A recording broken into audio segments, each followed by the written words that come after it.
warahmatullahi wabarakatuh. Yang saya hormati Bapak Kosasi Adi Saputra, SPD MPD, selaku dosen mata kuliah kewarganegaraan, dan rekan-rekan yang saya cintai dan saya banggakan. Kami dari kelompok 7 akan mempresentasikan tentang geopolitik. Saya Ginasi Lestari dengan NPM 23410111. Kenalkan, saya Diana Ramadayanti dengan NPM 234101017. Saya Aisyah Ruby Rahmani dengan nomor NPM 234101024. Perkenalkan, saya Rahma Septiani dengan NPM 234101030. Perkenalkan, nama saya Muhammad Iqbal Gifari dengan nomor pokok mahasiswa 234101082. Saya Miasa Sabila Sampurna dengan NPM 234101098. Di sini saya akan menjelaskan tentang pengertian geopolitik. Geopolitik adalah sistem politik atau peraturan-peraturan dalam wujud kebijaksanaan dan strategi nasional yang didorong oleh aspirasi nasional geografik. Geopolitik berasal dari kata geo yang berarti bumi dan politik yang berarti kesatuan masyarakat yang berdiri mandiri negara. Juga terdapat pengertian menurut para ahli, diantaranya yaitu menurut Saul Bernard Cohen, geopolitik adalah analisis interaksi di antara satu sisi pengaturan dan perspektif geografis dan sisi lain proses-proses politik. Menurut Hafez Nia, geopolitik adalah studi tentang hubungan timbal balik antara geografi, politik, kekuasaan, dan juga interaksi yang timbul dari kombinasi dari mereka dengan satu sama lain. Jadi, dari pengertian beberapa ahli tersebut dapat disimpulkan bahwa geopolitik adalah studi tentang bagaimana faktor geografis, politik, dan ekonomi memengaruhi kebijakan luar negeri suatu negara. Ini melibatkan pemahaman tentang bagaimana lokasi geografis suatu negara, sumber daya alamnya, serta faktor-faktor lainnya yang memengaruhi kebijakan dan kepentingan nasionalnya. Geopolitik juga dapat diartikan sebagai pemahaman tentang bagaimana faktor geografis dan lingkungan memengaruhi kekuasaan dan kebijakan negara. Di sini saya akan menjelaskan tentang ruang lingkup.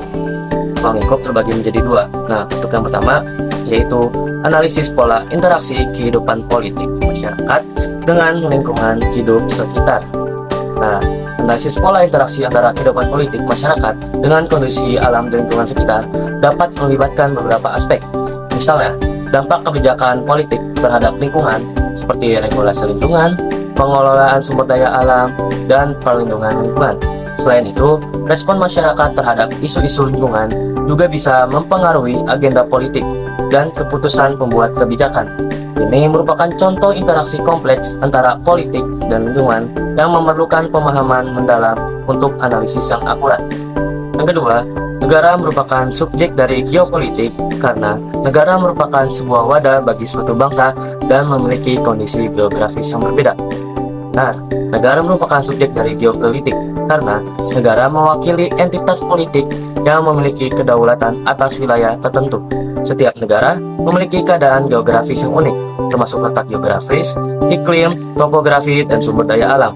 Kondisi geografis ini mempengaruhi kebijakan luar negeri, strategi pertahanan, dan hubungan antar negara. Geopolitik mempelajari interaksi kompleks antara faktor-faktor politik dan geografis dalam konteks hubungan antar negara. Akan menjelaskan tentang perkembangan geopolitik. Yang pertama ada kompleksitas dinamika geopolitik Indonesia. Posisi geografis yang strategis di persimpangan Asia Tenggara, Indonesia memiliki pengaruh besar dalam kawasan dan tingkat global. Yang kedua ada hubungan dengan negara tetangga dengan upaya diplomasi dan kerjasama ekonomi memperkuat hubungannya. Lalu yang ketiga ada perubahan dalam kekuatan politik regional. Indonesia sebagai anggota ASEAN yang dominan dan ekonomi terbesar memiliki pengaruh besar dalam menentukan arah politik dan regional. Lalu yang keempat ada peran Indonesia dalam ASEAN. Yang kelima ada keterlibatan dalam isu regional di internasional. Indonesia aktif pada isu regional di internasional baik melalui diplomasi bilateral maupun multilateral. Saya akan menjelaskan mengenai faktor yang mempengaruhi geopolitik pada suatu negara. Yang pertama adalah lokasi geografis. Letak geografis menjadi faktor mendasar negara yang berada di persimpangan jalur perdagangan internasional atau dekat dengan negara kuat bisa memiliki pengaruh geopolitik yang besar. Yang kedua, sumber daya alam. Kekayaan sumber daya alam seperti minyak, gas, dan mineral penting mempengaruhi geopolitik. Negara kaya sumber daya ini cenderung memiliki kekuatan ekonomi dan politik yang besar. Ini bisa menimbulkan perebutan sumber daya atau menjadi daya tawar strategis. Yang ketiga ada demografi. Besar kecilnya populasi, pertumbuhan penduduk, dan komposisi masyarakat turut berpengaruh. Jumlah penduduk yang besar bisa menjadi sumber tenaga kerja atau pasar yang menggiurkan. Sementara masyarakat yang heterogen bisa rentan konflik internal. Yang keempat, ada keamanan nasional. Kondisi keamanan dan kekuatan militer suatu negara ikut menentukan geopolitik. Negara dengan militer yang kuat akan lebih mampu mempertahankan kepentingan nasionalnya dan mendapat respek dari negara lain. Yang terakhir, ada konflik internasional. Perselisihan atau peperangan antar negara bisa berdampak luas pada geopolitik regional dan global. Dampak geopolitik merujuk pada pengaruh faktor-faktor politik, ekonomi, dan militer terhadap hubungan antara negara-negara di dunia. Dampak geopolitik yang dapat terjadi yang pertama, perubahan perbatasan dan wilayah. Dampak ini terjadi melalui invasi militer, negosiasi diplomatis, atau referendum. Yang kedua, aliansi dan konflik. Negara-negara seringkali membentuk aliansi untuk kepentingan geopolitik mereka, yang dapat memperkuat posisi politik, ekonomi, dan militer suatu negara. Yang ketiga, kontrol sumber daya. Sumber daya alam seperti minyak, gas, dan mineral dapat memiliki dampak geopolitik yang signifikan karena negara bersaing untuk mengamankan akses ke sumber daya ini. Yang keempat, pembentukan blok regional. Dampak ini dapat mempengaruhi kekuatan politik dan ekonomi di tingkat regional ataupun global. Yang terakhir, pengaruh terhadap konflik lokal. Studi kasus yang pertama ada hubungan bilateral Indonesia-Malaysia sepakati batas laut setelah berunding 18 tahun.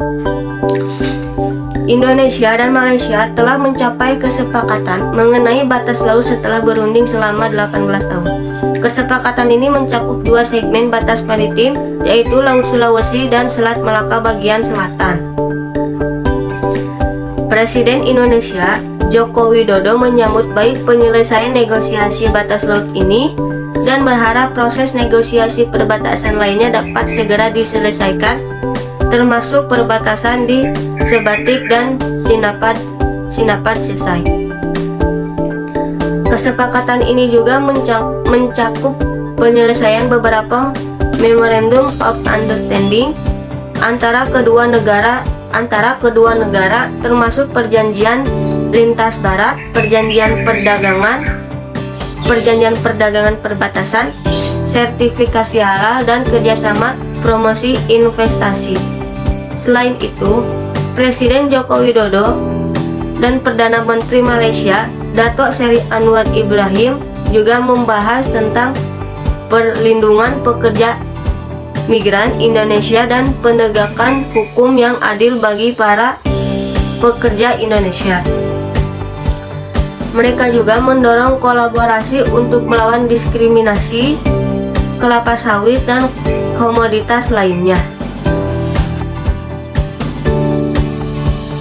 Di kasus yang kedua ada Unhan bahas isu Indo-Pasifik Rohingya hingga konflik Papua.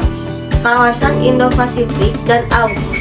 Unhan mengakui adanya potensi eskalasi konflik di Indo-Pasifik akibat fakta pertahanan trilateral AUKUS antara Australia, Inggris, dan Amerika Serikat.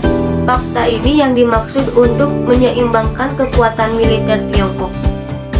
Kekuatan militer Tiongkok dipandang sebagai sumber konflik karena penggunaan konsep kekuatan militer yang sudah ketinggalan zaman dan risiko perlombaan senjata. Selanjutnya ada peran Indonesia di Indo-Pasifik. Unhan mengakui peran aktif Indonesia dalam mendorong perdamaian dan keamanan di kawasan Indo-Pasifik. Relevansi perjanjian persahabatan dan kerjasama Indo-Pasifik terhadap kebijakan luar negeri Indonesia mencerminkan kesadaran Unhan terhadap upaya Indonesia untuk berkontribusi terhadap stabilitas kawasan. Yang selanjutnya ada isu Papua. Pemerintah Indonesia tidak dapat mencegah negara-negara di kawasan Pasifik Selatan mengangkat kasus pelanggaran HAM atau hak asasi manusia di Papua ke sidang umum PBB. Setiap negara anggota PBB mempunyai hak untuk membicarakan perihal apapun di forum sidang umum. Beberapa negara di Pasifik termasuk Vanuatu sering menyuarakan dukungannya terhadap kemerdekaan Papua. Isu kekerasan dan konflik Papua menjadi perhatian utama bagi negara-negara di kawasan Pasifik Selatan.